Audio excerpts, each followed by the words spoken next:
저와 번갈아 교독하겠습니다. 이것이 곧 적게 심는 자는 적게 거두고 많이 심는 자는 많이 거둔다 하는 말이로다. 각각 그 마음에 정한 대로 할 것이요 인색함으로나 억지로 하지 말지니 하나님은 즐겨내는 자를 사랑하시느니라. 하나님이 능히 모든 은혜를 너희에게 넘치게 하시나니 이는 너희로 모든 일에 항상 모든 것이 넉넉하여 모든 착한 일을 넘치게 하게 하려 하심이라. 기록된 바 그가 흩어 가난한 자들에게 주었으니 그의 의가 영원토록 있느니라 함과 같으니라. 아멘. 어제 새벽 예배 본문을 통해 바울은 자신이 고린도 교회에 도착하기 전에 성도들의 연보 준비를 마치도록 연보 의원을 파견하며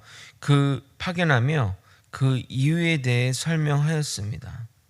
그 모든 것이 교회 성도의 자발성과 교회의 덕을 세우는 행위입니다. 교회에서 행해지는 모든 행위, 헌금, 봉사, 헌신 모두 자발적으로 은혜 가운데 행해져야 합니다. 만약 사람의 눈을 의식하거나 하기 싫은데 억지로 하는 것은 절대 지양해야 합니다. 그러면 누가 교회를 하나요? 물을 수 있습니다. 교회에서 절대 착각하지 말아야 하는 것 중 하나가 내가 없으면 안 돼 이 생각입니다. 주님의 교회는 절대 그런 것이 없습니다. 내가 없어도 교회가 잘 굴러가야 바른 교회의 모습입니다. 그 사람이 담임 목사라 할지라도 말입니다. 이어지는 6절부터 15절까지는 8장부터 이어온 연보 권면의 결론부로서 구제연보의 바른 자세와 유익에 대해 언급하고 있습니다. 이 본문도 좀 중요한 내용들이 좀 많아 두 번에 끊어서 설명하도록 하겠습니다.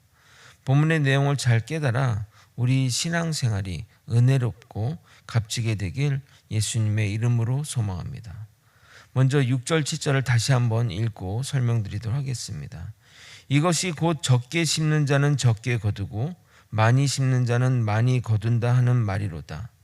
각각 그 마음에 정한 대로 할 것이요 인색함으로나 억지로 하지 말지니 하나님은 즐겨내는 자를 사랑하시느니라. 6절을 보게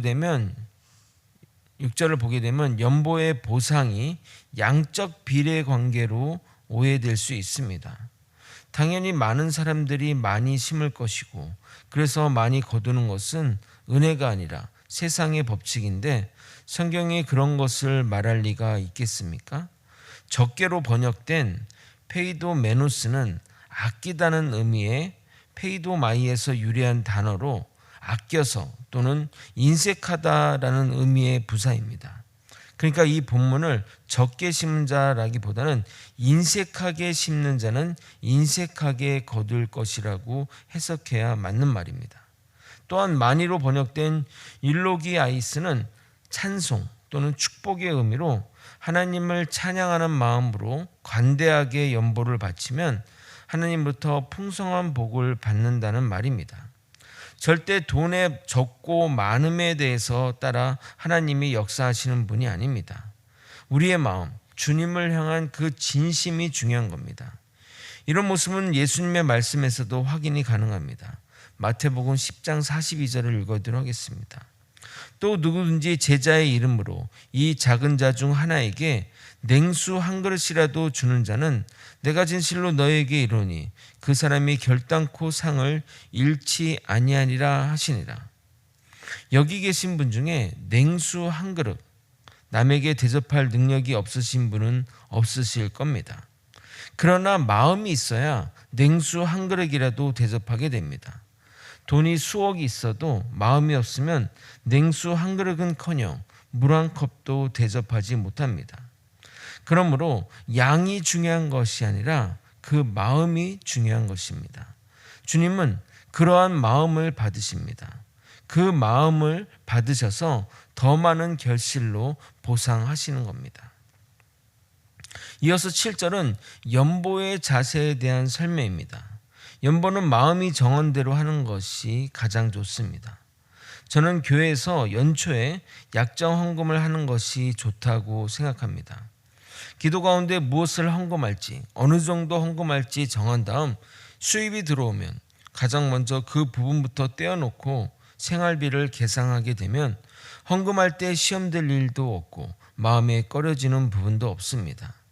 만약 수입이 들어오고 생각하면 당연히 써야 할 돈도 많고 막연한 미래에 대한 두려움으로 돈을 아껴야 할 것 같은 염려로 인해 헌금하는 마음이 주저하게 됩니다.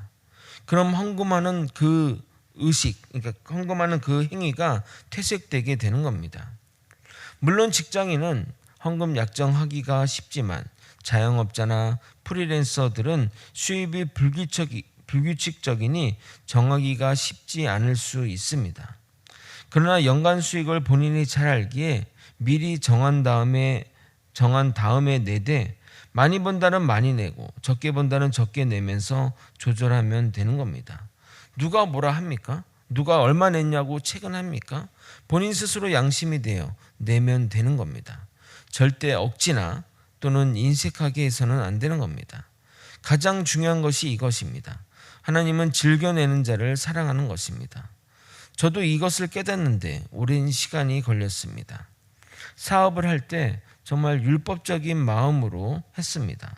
헌금을 적게 내면 하나님이 벌하실까, 혹여 사업이 어려워질까 걱정하여 철저히 냈으나 즐겨내지 못했습니다. 교회에서는 헌금 액수를 많이 하니 믿음이 좋다고 여겼겠지만 기복적인 신앙인의 모습이었습니다. 그런데 약정을 하면서 마음이 편해지기 시작했습니다. 기도 가운데 정한 마음을 따라 헌금을 했고 돈이 생기면 가장 먼저 헌금을 떼어 놓으면서 나머지로 운영해 갔습니다. 연말에 약정보다 더 벌어서 모자란 부분은 마지막 달에 몰아서 했고 넘친 부분대로 은혜대로 하려고 했으나 한 번도 낸 헌금보다 적게 번 적이 없었습니다. 헌금을 잘했더니 사업을 잘 되게 해주셨다는 말을 하려는 것이 절대 아닙니다. 즐겨내기 시작함으로 물질에서 자유함을 얻게 되었다는 말을 하고자 함입니다. 이 모든 일이 믿음의 성장과 더불어 일어난 일입니다. 저는 가급적 모든 성도가 믿음의 성장에 따라 헌신과 헌금도 했으면 하는 바람입니다. 물론 사람마다 어떤 사람은 헌신을 함으로써 믿음이 성장하는 경우도 있지만 헌신할 사람이 없어서 교회가 어려움이 있다 할지라도 천천히 가는 마음으로 나아갔으면 좋겠습니다. 하나님의 일은 분명 하나님이 이끌어 가십니다. 믿음을 가지고 나아가길 예수님의 이름으로 소망합니다. 우리가 다 아는 사실이고 최근 여러 설교 가운데 강조한 내용을 다시 사도 바울이 이야기하고 있습니다. 8절을 여러분이 한번 읽어보도록 하겠습니다. 함께 읽겠습니다. 시작. 하나님이 능히 모든 은혜를 너희에게 넘치게 하시나니 이는 너희로 모든 일에 항상 모든 것이 넉넉하여 모든 착한 일을 넘치게 하려 하심이라. 우리가 착한 일을 하는 그 근본 원인은 주님이 주시는 은혜입니다. 그런데 바울의 말처럼 먼저 우리에게 은혜를 넘치게 주셨고 그로 인해서 우리는 선행을 하게 되는 겁니다. 우리의 선한 행동이 먼저 행해졌다고 은혜가 이끌어 오는 것이 아닙니다. 예수님은 우리의 선행의 근거가 은혜에 기반한 것임을 이런 말로 표현해 주십니다. 마태복음 10장 8절입니다. 병든 자를 고치며 죽은 자를 살리며 나병 환자를 깨끗하게 하며 귀신을 쫓아내되 너희가 거저 받았으니 거저 주라. 거저 받았으니 거저 주라. 은혜로 받았으니 은혜로 베풀라는 그 말인 것입니다. 그런데 이러한 선행은 내 힘으로 하거나 내 의지로 하게 되면 반드시 보상을 바라게 되고 그에 따른 보상, 즉 사람의 인정이나 칭찬이 오지 않으면 시험이 드는 것이 이러한 이유 때문입니다. 그럼 아무런 봉사나 헌신을 하지 않는 사람들은 은혜를 못 받아서 그런 것일까요? 아닙니다. 하나님은 우리 모두에게 은혜를 풍성히 내려주시지만 은혜를 깨닫지 못하는 것이고 영적인 시야가 닫혀 있어서 그런 것입니다. 그러나 계속해서 은혜의 통로가 되지 못하면 마치 사해 죽은 바다처럼 죽은 바다가 되는 겁니다. 그래서 은혜의 샘물이 흘러 들어와도 계속 그 물은 죽은 물 가운데 죽은 물이 되는 겁니다. 은혜를 받으면 반드시 흘려 보내야 합니다. 그래야 매일 새로운 물을 만나게 되는 겁니다. 믿음 생활은 어렵지 않습니다. 받은 은혜를 주님께 보내면 되는 겁니다. 그래야 은혜의 통로로 쓰임받고 더 많은 주님의 일에 쓰임받게 되는 겁니다. 주저하지 말고 적극적으로 나서는 우리가 되길 예수님의 이름으로 소망합니다. 마지막으로 우리가 구제에 대한 근본적인 생각을 고쳐야 하는 이유를 다루도록 하겠습니다. 9절을 또 한번 같이 한번 읽도록 하겠습니다. 시작. 기록된 바 그가 흩어 가난한 자들에게 주었으니 그의 의가 영원토록 있느니라 함과 같으니라. 제가 몇 번 얘기했지만 성경에서 기록된 바라고 쓰여 있으면 구약 성경을 인용하는 것이라고 말씀드렸는데 이 본문은 시편 112편 9절을 인용한 것입니다. 사도 바울도 자신의 주장의 논거를 성경의 근거함을 보여주고 있는 것입니다. 이 본문에서 우리가 눈여겨보아야 할 것은 가난한 자들의 선행, 가난한 자들을 돕고 하는 것들에 대해 그 성경은 의라고 표현하고 있습니다. 성경은 의인과 불의한 사람의 그 구분을 가난한 자들의 태도로 구분합니다. 출애굽기 23장 6절에 이렇게 말합니다. 너는 가난한 자의 송사라고 정의를 굽게 하지 말며. 가난한 자를 차별하는 것은 정의롭지 않게 하는 행위라고 말하고 있는 것입니다. 또 주님은 가난한 자들의 돌봄에 대해 명령으로 말씀하십니다. 신명기 15장 7절에서 8절 11절입니다. 내 하나님 여호와께서 내게 주신 땅 어느 성읍에서든지 가난한 형제가 너와 함께 거주하거든 그 가난한 형제에게 내 마음을 완악하게 하지 말며 내 손을 움켜쥐지 말고 반드시 내 손을 그에게 펴서 그에게 필요한 대로 쓸 것을 넉넉히 꾸어주라. 땅에는 언제든지 가난한 자가 그치지 아니하겠으므로 내가 내게 명령하여 이르노니 너는 반드시 내 땅 안에 있는 내 형제 중 곤란한 자와 궁핍한 자에게 내 손을 펼치니라. 11절에 보다시피 가난한 자의 구제는 신자의 선택 상황이 아니라 명령으로 제시되고 있습니다. 왜냐하면 그것이 하나님이 가장 세우고 싶어하는 정의이기 때문입니다. 그래서 구제를 행한 사람의 의가 영원토록 사라지지 않고 남아있다고 말하는 겁니다. 이 세상이 끝나고 하나님의 나라가 도래할 때 주님은 우리의 의, 즉 가난한 자에게 한 행위를 온 우주 앞에 드러낼 것이고 그 의를 기려 주실 것입니다. 또한 우리가 작은 자, 가난한 자에게 한 행위는 궁극적으로 주님에게 한 행위임을 잊어서는 안 됩니다. 주님은 이렇게까지 말씀하시면서 가난한 자를 도우라고 강조하십니다. 마태복음 25장 40절입니다. 내가 진실로 너희에게 이르노니 너희가 여기 내 형제 중에 지극히 작은 자 하나에게 한 것이 곧 내게 한 것이니라 하시고, 가난한 자가 나에게 무슨 상관이 있냐 생각하겠지만 주님의 시각은, 주님의 바라보는 관점은 그에게 한 행위가 당신에게 한 것이라고 말씀하고 계십니다. 우리가 왜 구제를 해야 되는지, 구제의 정당성, 우리가 구제를 해야 되는 그 정당성에 대한 구절은, 성경 구절은 너무나도 많습니다. 우리가 이 구제에 대한 생각들을 재정립할 필요가 있는 것입니다. 말씀을 정리하겠습니다. 사도 바울은 예루살렘을 위한 연보를 정리하면서 헌금, 구제 헌금에 대한 바른 자세와 목적, 그리고 유익에 대해 설명하고 있습니다. 헌금은 인색함으로 해서 안 되고 억지로 해서도 안 됩니다. 자발적으로 기쁜 마음으로 드려야 합니다.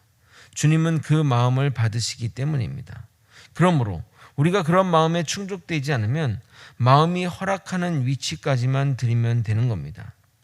물질에서 자유로워지는 것은 물질의 많고 적음에 있지 않습니다. 물질의 주권자가 주님임을 인정하고 주님의 마음으로 물질을 대할 때 우리는 자유롭게 되는 것입니다. 우리는 구제에 대한 생각을 다시 한번 정립해야 합니다. 은혜가 주어졌기에 은혜의 통로로, 물질의 통로로 쓰임받게 되는 것이고, 은혜의 통로로 자신을 내어줄 때 더 많은 하나님의 일에 초대되어 쓰임받게 될 것입니다.